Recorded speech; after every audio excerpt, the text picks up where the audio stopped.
이게 지금 이제 굉장히 요상한 논란으로 번질 가능성이 있어요. 지금 시작됐는데. 네.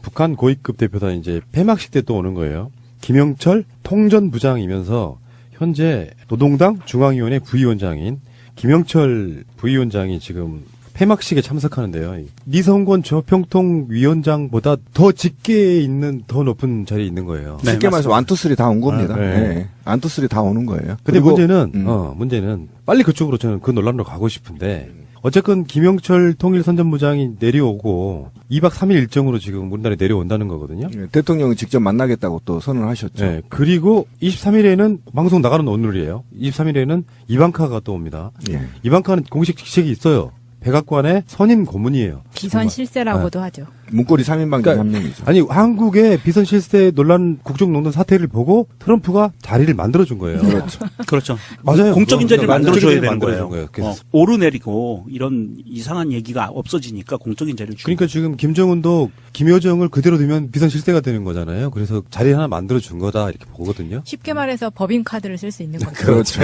오, 역시 에리에. 영미. 아이 그 출입증도 있는 거야. 최순실은 청와대 출입증이 없었잖아. 그러니까 문고리 3인방 차에 타갖고 들락거렸잖아요. 그리고 이방카를 왜 한국에 보내 김정숙 여사님하고 굉장히 독특한 관계를 유지했기 때문에 미국에서는 나름 또 말이 먹힐 수 있는 사람을 보낸 거예요. 정서적으로 보낸 겁니다. 그런데 문제는 여기서부터예요. 진짜 중요한 건 여기서부터예요. 김영철 통전부장이 어쩌면 저쪽 세력들이 지금 자기 무덤 파고 있는 게 아닌가라는 생각도 들고요. 천안함 사건인데 대남 도발의 총책인 천안함 사건 당시에 정찰총국장이었던 시절이 있었어요. 김영철이. 그때 천안함 폭침 사건이 일어났던 사건이거든요. 그러니까 지금 현재까지는 대한민국에서 천안함 사건은 북한의 김영철이 주도했다 이렇게 지금까지 알려져 있었단 말이죠. 그렇다면 북한이 자기들이 필요한 어떤 평화 모드에 천안함 폭침의 주도자인 김영철을 내려보낼 수 있을까요? 저는 일단 그런 질문을 한번 던져보고 싶은 거예요. 그래서 당장 오늘 자유한국당이 의원총회를 엽니다. 긴급 의총을 열어서 천안함 폭침의 주범 김영철 한국당 밟을 수 없다 이 논란으로 들어갑니다. 지금. 그런데 그 좋은 질문을 했어요. 남한에서 일단은 첫 번째 의문이 하나 있는 거예요. 천안함을 북이 침몰시켰느냐에 대한 의문이 아직 끝나지 않았습니다. 그죠? 아직 끝나지 않았죠. 그 다음에 제가 이것 때문에 지금 굉장히 정말 충격을 좀 먹었는데 신상철 대표가 이 말이 이제 절호의 기회가 왔다라는 이런 생각이 드는 거예요. 하늘이 도와주고 있어요. 예, 아까 우리 권 PD가 말한 대로 지금 김정은이 완투쓰리를 다 보낸 거거든요. 그리고 여기에 엄청난 공력을 지금 들이고 있는 겁니다. 화해 무드로 평화로 가기 위해서. 그다음에 이걸 계기로 사실은 북한이 원하는 게 영구평화협정 아닙니까? 정쟁이 종식하자는 겁니다. 이런 건데 여기에 과연 정말 북한이 천안함을 침몰시킨 당사자 2009년도 인민군 정찰총국장을 맡았거든요. 그럼 거기에 지휘하에 있었다는 거예요. 만약에 그때 공격했다면. 그러면 이 사람을 생각 없이 내려보내겠느냐. 그러면 내려보내면 문재인 대통령이 코너에 몰릴 걸 알면서 모를 리가 없거든요. 알면서 내려보냈느냐. 그러면 지금까지 북한이 주장한 대로 우리는 천안함 폭침한 적 없어. 라고 얘기한 걸 증명하는 계기로도 삼을 수 있다. 이게 만약에 반전이 된다면 오히려 더 맞아요. 남북 관계가 개선될 수 있다라는 사항을 계산하고 있어 본다면 지금 제가 볼 때는 이 논쟁은 절대 뒤로 물러서지 말고 붙어야 된다. 그 저번에 네, 어제도 방송에서 우리가 그런 이야기 했거든요. 김태효 전략기획비서관이 이명박 시절에 북한 당국자를 만나서 천안함 사건은 당신들이 해준 걸로 해줘라고 돈 봉투를 건넸다는 것까지 우리가 알고 그렇죠. 있어요. 알고 있죠. 우리 국민들이 네. 알고 있죠. 그 정도 상황인데 지금 자유한국당이 벌떼처럼 들고 일어나서 김일성 가면 이후에 또 하나의 건수를 잡았다 싶어서 지금 긴급 의원총회를 연 겁니다. 근데 북한은 이 논란이 번질 걸 저는 알고 있었다고 봅니다. 그렇죠. 예상하고 있었죠. 당연히 예상하고 내려보내는 거예요. 그러면 한국 내에서 이제 그 논란이 다시 점화될 거고 천안함 폭침에 대한 북한이 했다는 증거가 없어요. 오히려 그렇지 않은 증거들이 너무나 넘쳐나기 때문에. 아니, 그 펜으로 1번 써가지고 북한이 했다는 게 말이 됩니까? 상식이 안 나는 거지. 그 모나미 파란 매직. 모나미였나? 예, 파란 매직 1번. 그 얼마나 빚고 왔습니까, 우리가? 통일전선부에 대해서 잠깐 좀 말씀을 드리면 이 공식 명칭은 통일전선 사업부고요. 정확한 공식 명칭은 조선노동당 통일전선사업부예요. 근데 이게 북한에는 대남 사업을 하는 좋은 거든 나쁜 거든 대남 사업을 하는 대남 공작기구가 3개가 있어요. 이 3개가 방금 말씀드린 조선노동당 통일전선사업부 그리고 작전부, 대외연락부 이렇게 3개를 놓고 하는데 여기에서 지금 통일전선 사업부거든요. 김영철이. 그러면 통일전선 사업부는 하는 일이 핵심적인 일이 뭐냐 하면 우리 흔히 알려져 있는 것처럼 대남 선전선동, 대남방송, 삐라살포, 친북조직관리 뭐 기존엔 이렇게 이야기를 해왔었어요. 그런데 여기에서 통일전선 사업부의 핵심 사업은요. 개성공단 관리입니다. 이 통일전선 사업부가 하는 일은 개성공단을 관리하기 위해서 북한에 투자하는 우리 남쪽 기업들을 총괄 관리를 해요. 그러면서 그 남쪽 기업들은 어디가 관리하죠? 통일부가 하잖아요. 국정원하고.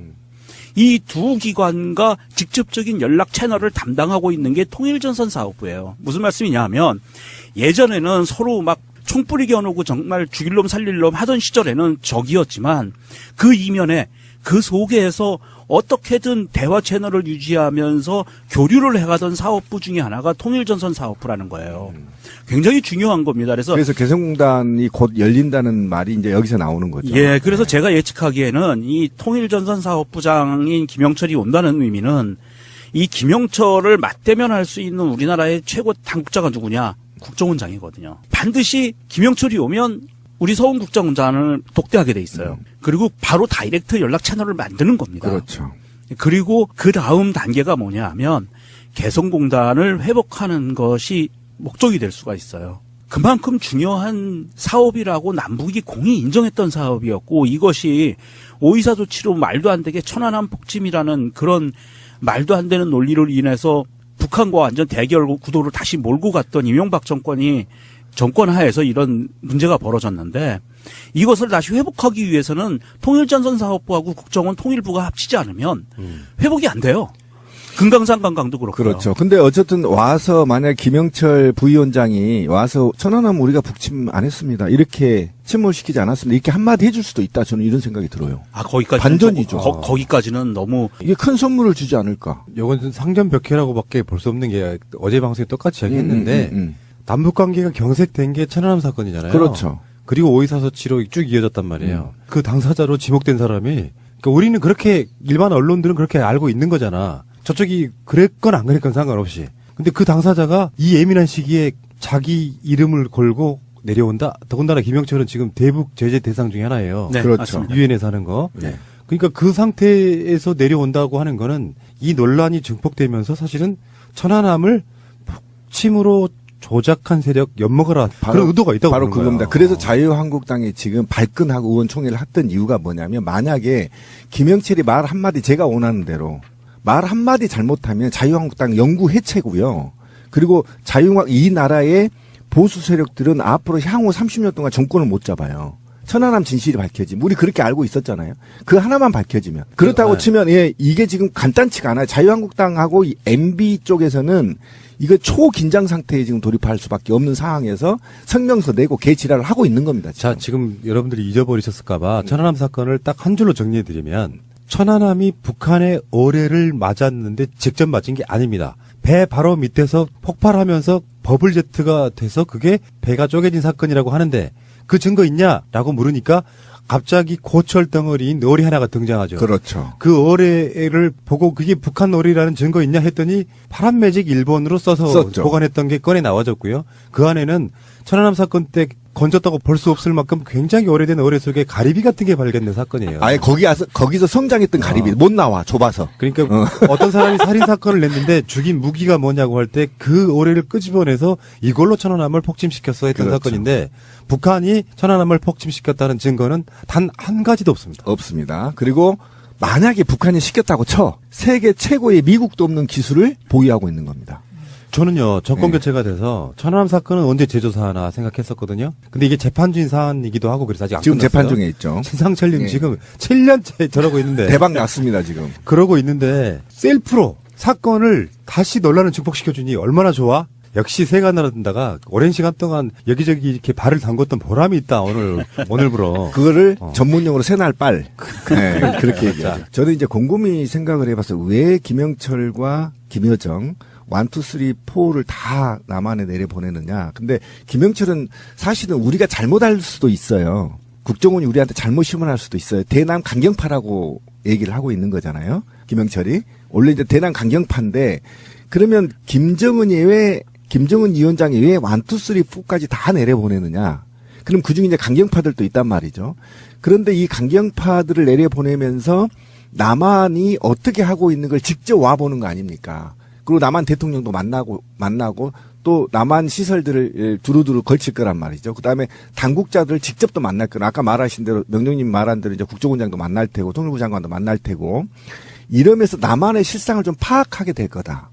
그러면 그 의도로 왜 차라리 강경파인 김영철을 남한에 내려보내느냐. 이것은 제가 볼 때는 김정은의 의지가 굉장히 강하다. 이제는 영철아 무력으로 남한 침범 못해. 네가 눈으로 보고 와. 이제는 협력 시대로 가야 돼. 그래서 우리가 평화를 정착해야 되는 메시지를 네 눈으로 직접 보고 와. 네 똘마니를 데리고 와서 다 보고 와. 라는 것으로 판단을 해본다면 지금 평창올림픽이 끝나고 이후에 남북한의 급격한 화해 무드로 발전할 가능성이 굉장히 높다. 그러면 이제 북한에서 굉장히 군을 장악하고 있는 세력들이 다 내려와서 보고 그다음에 이제 북한에 가서 자기들도 회의할 거 아닙니까? 회의에서 야 이건 남한을 보니까 이제는 뭐 어쩔 수 없다. 우리 평화로 가자. 이렇게 돼서 제가 볼 때는 우리가 상상을 초월한 만큼의 평화 무드로 갈 가능성이 굉장히 높습니다. 그리고 김정은의 개혁 개방 정책을 바로 시행할 가능성도 굉장히 있습니다. 이런 측면에서 김영철이 남한이 정치적으로도 굉장히 의미가 있는 거란 말이죠. 그래서 지금 극우나 보수 언론들이 지금 못 내려오게 극구 지금 막고 막 지랄을 하고 있는데 저는 내려와야 된다. 그리고 우리 대통령 만나서 같은 민족 탁 터놓고 얘기하면서 한반도의 발전을 기약했으면 좋겠다. 굉장히 난 좋다. 김영철 통일전선사업부 부장이 대한민국의 대표단으로 내려온다는 의미는 사실은 북한에서도 의도하지 않았던 내지는 우리로서도 의도하지 않았던 간에 자유한국당, 전 집권 세력들에 의한 어마어마한 반발이 있을 것이라고는 명약관화하거든요. 그리고 벌어지고 있고요. 이미 발표되는 날. 그렇다고 했을 때 사실은 이게 굉장히 큰 저울대가 될 수도 있어요. 무슨 말씀이냐면 북한의 입장에서는 니들이 그렇게 주장한 폭침이라고 주장한 당시의 당사자, 총지휘자가 이 사람인데 김영철인데 이 사람을 내려보내요. 그러면 대한민국이라는 나라가 이 사람을 받아들여서 품고 그리고 반발하는 극우 세력들로부터 이 사람들을 보호하면서 품고 평화 통일을 위해서 나아가는 모습이 진정성 있게 보일 것이냐 아닐 것이냐를 북한에서는 볼 거예요. 무슨 말씀이냐면 대한민국의 정부가 문재인 대통령이 과연 주위의 어마어마한 어려움과 압박을 견디면서도 평화를 추구할 수 있는 그런 강단 있는 사람이냐 아니냐를 판단을 할 수가 있다는 거냐 북한은. 그렇다고 봤을 때 이 김영철을 내려보냈다는 건 굉장히 간단치가 않은 게 아까도 말씀드렸다시피 이 김영철이 남북 간의 그 고위급 채널을 형성하고 개성공단을 회복할 수 있는 계기가 되기도 하지만 사실은 남북 대화가 실질적으로 이루어지느냐 안 이루어지느냐는 김영철이 방문하는 25일부터 27일 사이에 결정된다고 봐요. 대통령과 문재인 대통령과 김정은 위원장이 만날 수 있는 거는 25일 날 들어와서 김영철이 들어와서 27일 날 가는데 2박 3일 동안 기간에 26일 날 하루 일정을 청와대에서 어떻게 보내느냐에 따라서 이거는 4월이 되느냐 5월이 되느냐 뭐 10월이 되느냐 이런 기간 더하기 되느냐 안 되느냐가 결정이 된다는 거죠. 더 빨라질 수도 있고요. 네. 너무 과하게 나가는 건 좀 그렇고. 그렇죠. 이제 뭐 이방카도 오고 뭐 그래서 북미가 만나느냐 뭐 이런 여러 가지 것들이 있는데 일단 김영철이 방남하는 상황에서 지금 오늘부터 천안함 폭침에 관련된 논쟁이 시작될 겁니다. 자, 그리고 청와대에서 입장이 일부 이제 비실명으로 나왔어요. 그러니까 뭐냐면 기자들이 천추관에서 물어본 결과 이제 그렇다는 겁니다. 천안함 북침의 주역에 김영철이라고 되어 있는데 그 사람이 오는 거에 대해서 청와대는 그럼 어떻게 생각하느냐는 질문에 김영철이 폭침했다는 근거가 있나요? 라고 질문을 대받았다는 거예요. 그러니까 청와대는 이미 기준이 섰다는 것이고요. 그다음에 근거 가져와봐 그러면. 폭침한 그 근거 가져와봐. 지금 이런 얘기를 지금 간접적으로 하고 있다는 거라고 보면 김영철이 이제 남한에 내려온 거에 대해서는 우리가 상상을 초월하는 선물을 가져올 가능성이 굉장히 높다. 저는 그렇게 봅니다. 이 천안함 논란이 다시 재점화되면서 스스로 셀프로 지금 무덤을 파고 있다고 생각이 들어요. 보통 사건에 있어가지고 의혹이 남아있는 사건은 그만한 이유가 다 있는 거거든요. 그렇죠. 근데 이 천안함이 뽀개져서 침몰한 상황에서 폭발했다는 어떠한 증거도 나오지 않았고요. 천안함 관련해서 폭발로 배가 쪼개진 게 아니라는 증거는 몇십 가지가 돼요. 그렇죠. 이 상황에서 지금 이 논란이 죄점화되는 건 진실을 밝히기를 원하는 하늘의 뜻이라고 저는 봅니다. 정말 웃기는 상황이 됐고요. 예를 들어 간단히 쉽게 들으면 동네에 어떤 사람이 자고 있는 자동차에 불이 났어요. 근데 이러저러한 이유를 들어서 그 차에 그 시간에 간 적도 없는 어떤 이웃을 지정해놓고 저 새끼가 범인이라고 계속 손가락질 해왔던 거예요. 근데 저 사람이 이 차에다가 불을 질렀다는 증거는 단 한 가지도 없고 본인들도 불 지르지 않았다. 내가 저 차에 불을 질러야 될 이유가 없다라고 계속 항변했던 사건이거든요. 그러나 그 사건 이후에 이명박 정권은 굉장히 많은 것들을 얻었죠. 사건에 있어가지고 조작은 누가 이득을 보느냐 이런 관점으로 보시면 될 것 같고요. 요거는 굉장히 재밌는 상황으로 좀 들어가는 거예요. 자, 알겠습니다. 잠시 후에 오겠습니다. 자, 이제는 천안함 사건의 원죄를 가지고 있는 이명박을 얘기해 보겠습니다. 생각해보니까 다스, 국정원 특활비, BBK, 4대강, 자원외교 다 빼고 이명박의 첫 번째 범죄는 저는 이 사건, 천안함 사건이라고 보는 입장이거든요. 아, 또 열받네. 천안함을 계속 갈까요? 몇 시간 할 수 있는데? 그렇죠. 이 천안함 때문에 어쨌든 우리가 종북 메카시가 확대됐고 이 사회에 그다음에 많은 사회에 그 부정부패들이 꿈틀거렸던 사건이에요. 굉장히 좋습니다. 왜 그러냐면 이게 사실은 광우병하고 맞물려 있어서 굉장히 지금 MB 정부가 코너에 몰린 상황이었고 국민 앞에 사죄까지 했던 상황이었는데 급반전한 사건이 이 사건이거든요. 그래서 굉장히 이 사건은 어쨌든 이제 점화되고 논쟁을 이렇게 우리가 쫄지 말고 이건 논쟁을 해야 된다. 지금 트위터를 보면 자꾸 이제 쫀 분들도 있는데 이거는 증거 가져와. 그럼 당장 누구도 증거를 가져오지 못합니다. 국방부가 사건 진상조사를 발표할 때 그 뒤에 별들이 쫙 앉아요. 그리고 그거 발표합니다. 우리는 북한한테 쳐맞아서 어떤 방비도 하지 못하고 우리의 생태 같은 목숨을 수십 명 잃었어요라고 이야기합니다. 그래놓고 그 상황에서 징계받은 별들은 단 한 명도 없습니다. 훈장 받았죠. 그 원조 이명박인데요. 생각해보니까 이명박이 오늘 또 이 에피소드를 지배하는구나. 씨발 진짜. 가장 최근에 나온 이명박 소식은 전하고 싶지도 않아요. 뭐 다 나왔는데 뭘 전해. 근데 언론들은 부지런히 더 뭔가 단독을 냅니다. 강경호 이게 이명박 최측근 현재 다스 사장이에요. 현재. 예, 맞아요. 다스는 MB 것이다 라고 검찰에서 진술했습니다. 그러니까 나올 건 다 나온 거죠 이제. 어저께 손석희의 뉴스룸에 손석희 앵커가 막 보도를 하다가 앞에 리드멘트에서 그러더라고요. 지금까지 우리는 다스는 누구 거냐고 외쳐왔습니다. 검찰에 따르면 다스는 이명박 대통령의 것입니다. 이런 멘트가 있었어요. 다스는 이명박 전 대통령의 것입니다. 다스는 이명박 전 대통령의 것입니다. 주진우 기자 등 해서 다스는 누구 겁니까를 계속 외쳐왔잖아요. 10년을 했죠, 10년을. 공식 방송의 앵커가 검찰을 인용하긴 했지만 다스는 이명박 전 대통령의 것입니다라고 이야기를 하더라고요. 이제 답을 했죠.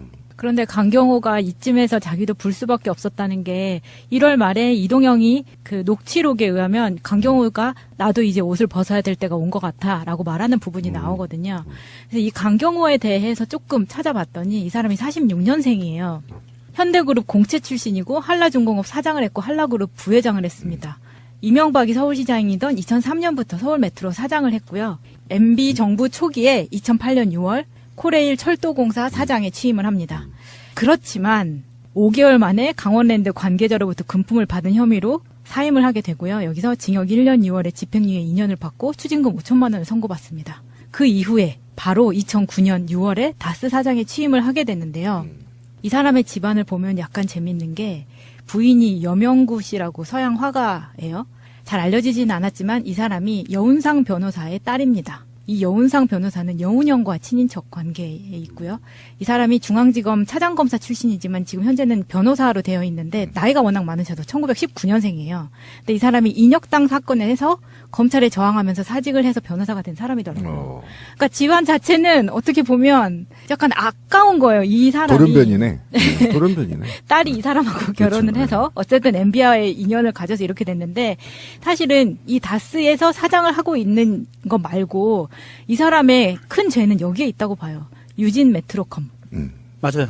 유진 메트로컴이 네. 시작이었죠. 그 서울 메트로 사장을 하면서 2004년에서 2006년 사이에 상상을 뛰어넘는 특혜, 이 유진 메트로컴의 22년간의 슬라이딩 도어, 그거를 22년 독점권을 주는 거예요. 근데 그걸 주면서 이 업체가 우리가 지금까지 2인 1조로 작업 규정을 지키지 않아서 많은 사람들이 죽었잖아요. 그렇죠. 그 스크린 도어 때문에 많이 사망 사고 죄가 있고요. 그리고 이 유진 메트로컴이 제2의 다스라고 불리는 거예요. 그렇죠. 네, 이게 MB가 뒤에 있을 수 있다는 그 정황이 너무나 많이 나오고 있고, 왜 그 이유 중에 하나는 2003년 10월에 설립된 신생 광고회사인데 2004년에 역세권에 있는 스크린 도어 민자 사업을 따냈기 때문이거든요. 그 철도, 지하철 이 부분은요, 또 맥콜이랑 또 연관이 있어요. 또 연결돼 있죠. 9호선. 그런 관계가 있어가지고, 대체 어디가 끝인지는 잘 모르는 건데. 정말 끝이 없어요. 근데 이후에 아까 저도 이제 이 생각이 또 며칠 전에 저한테 제보 들어온 게 하나 있어요. 그러니까 좌측 보행을 우측 보행으로 바꿨잖아요. 네. 이것도 이것과 지금 관련이 돼 있어요. 그 나중에 한번 텁시다. 제가 그 당사자가 있거든요. 그건 일본 문화라 그래서 우리는 했다고. 아니. 하잖아요. 그래서 지금 그제부터 계속 그걸 연구하고 있는데 굉장히 수십억대 에스컬레이터 있잖아. 방향 바꾸는 것과 설치하는 게 엄청난 이권이 또 들어있는데. 돈이 들어간다고? 예. 근데 이게 지금 MB하고 또 관련이 돼 있습니다. 여기 회사하고. 그 나중에 이제 털기로 하고. 거의 복마전이고 막. 그러니까 우리가 상상할 수 없는 짓을 지금 MB가 한 겁니다. 근데 우리는 몰라. 너무 머리가 나빠서. 치밀하게 지금 아니 우측 보행 좌측 보행을 바꾸면서 그렇게 어떤 놈은 수백억을 털어먹은 놈이 있고 한번 생각해 보세요. 그 엑스컬레이터를 XY로 바꾼다고 한번 생각해 보세요. 돈이 얼마나 들어가겠습니까? 이거 굉장히 심각한 거고 문제는 현대인가요? 엘리베이터 독점이 거의 60, 70%가 현대 엘리베이터라면서요? 많이 있죠. 예, 그래서 그것과 연관이 지금 곧 문제 제기가 될 거예요. 그런데 이번에 이제 강경호 사장이 결정적으로 지금 다스는 MB 거라고 얘기를 해서 지금 난리가 났는데 실제로 저는 좀 안타까운 게 뭐냐면 이병모 청계재단 사무국장 구속영장에서도 다스 실소유라고 이미 박혀 있었고요. 이상은 다스 회장의 운전기사 김종백 씨도 다스는 왕 회장 거라고 분명히 말을 했습니다. 그죠? 그 다음에 이것과 관련해서 어쨌든 이후에 계속 2008년부터 정호영 특검에서도 이렇게 진술을 했다는 거 아닙니까? 그죠? 진술을 했다는 거예요. 이건 왕 회장 거라고. 근데 묻혔다는 거죠. 그렇죠. 그러니까 김성우가 그렇게 전 다스 사장이 직접 그렇게 증언을 특검에 했다는 겁니다. 이게 나왔는데 사실은 그럼 왜 구속을 못 시켰냐는 겁니다. 어차피 형사소송법 310조에 피고인에게 불이익한 유일의 증거에 대해서 이를 유죄 증거로 하지 못한다라는 조항 때문에 못했다는 거 아니에요, 검사가.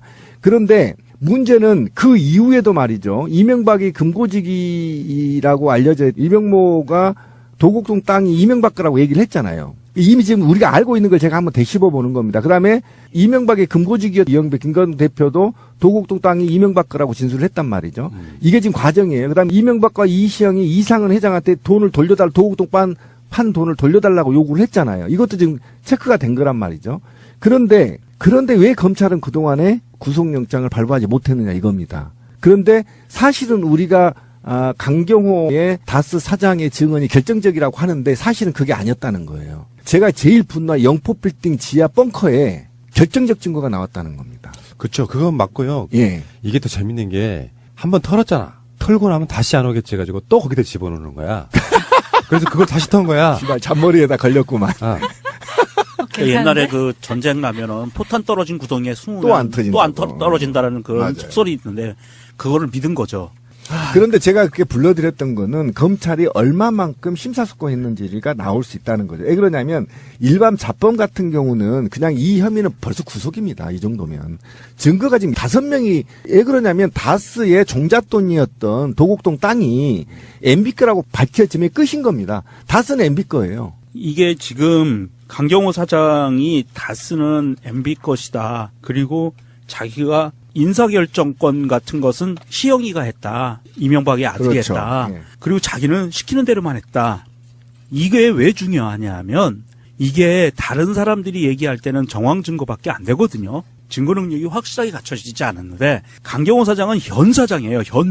현재 다스 사장이 제가요 꼭두각시고요. 저는 바지 사장이고요. 저 사람이 실소유주예라고 하면 이거는 빼도 박도 못하는 증거가 되는 거예요. 그만큼 중요한 거고 이 강경호 씨도 나름 자기가 살 길을 찾는 방법 중에 하나가 자백하는 거였죠. 이런 상황으로 돌아가는 거고 더 이상 사실은 이제 구체적인 혐의를 이게 시줄 날줄을 맞춰서 빠져나가지 못하게 그물을 완벽하게 짜서 이명박을 부르는 거 외에는 이제 더 이상 글쎄요 더 이상 밝혀질 거는 이제 요 사건에서는 더 이상 없는 것 같아요. 이제 다 나올 그렇죠. 것 네. 같아요. 예. 그러니까 이게 뭐 이명박 입장에서는 우리가 병원에 가서 의사가 이야기를 한번 해줍니다. 당신의 살 날은 한 달밖에 남지 않았어 하고 똑같은 거예요. 그러니까 제가 말씀드렸던 것도 그렇고 최근에 정치권에서 대부분 다 3월 5일 정도를 예상하고 있더라고요. 하긴 특별한 예상도 아니야. 올림픽 일정과 다음 패럴림픽 그렇죠. 일정을 보면 다 그런 건데. 그 사이에. 네. 그러면 이명박 입장에서는 지금 오늘이 방송한 오늘이 2월 22일이에요. 이상하게도 묘하게도 2월 달은 짧아. 무려 3일이나 짧아. 가장 긴 달에 비해서. 28일까지밖에 없으니까 이번 달은 우리도 6일밖에 안 남은 거예요. 그리고 3월 5일이면은 10여일 정도밖에 안 남은 거예요. 정의당에서는 그런 논평을 내놨더라고. 이명박 빨리 소환해라. 소환해야 됩니다. 증거 인멸하고 있다. 근데 네. 인멸할 증거가 어디 있으며 지금 감시인 논조리랄까요? 이런 것들 때문에 함부로 하지는 못할 거라고 보고 웬만한 건 다 확보가 됐다고 보니까 어쨌든 이명박이 그런 입장인 거고요. 영포빌딩에서 발견된 문건을 건네줬던 사람이 청와대 부속실의 선임 행정관이었던 김윤경이라고 나오잖아요. 예. 근데 이 김윤경은 이진영이라는 또 다른 선임 행정관하고 항상 같이 옮겨 다니는데 이 둘이 김윤경은 서울시 공무원 시절에 이명박과의 인연이 있고요. 여기서 말하는 이진영은 LK 이뱅크 때 이명박의 비서였습니다. 어허. 근데 이 두 사람을 청와대에 데리고 들어간 거예요. 그리고 임기가 끝난 후에 이제 이 사람들이 뭐 문건이라든가 다 이걸 이병모에게 건네주고 이런 역할을 다 했고 임기 후에는 지금 삼성동 MB 사무실에 상근직으로 근무하고 있는 사람들이에요. 청와대 제1부속실에 근무했다 그러니까. 이제는 빙산의 일각이다. 왜 그러냐면 구속 후에 수사가 진행돼야 할 사건들이 더 많다. 80%는 아직 미제다. 이게 아까 천안함도 마찬가지고 사대강도 마찬가지고 자원외교도 마찬가지고 이제 시작이 국방비리. 그죠? 벙커에서 나왔다는 거죠. 군사 비밀이. 그러니까 그 등등의 수사들이 계속 남아 있기 때문에 기대해도 될 것 같다.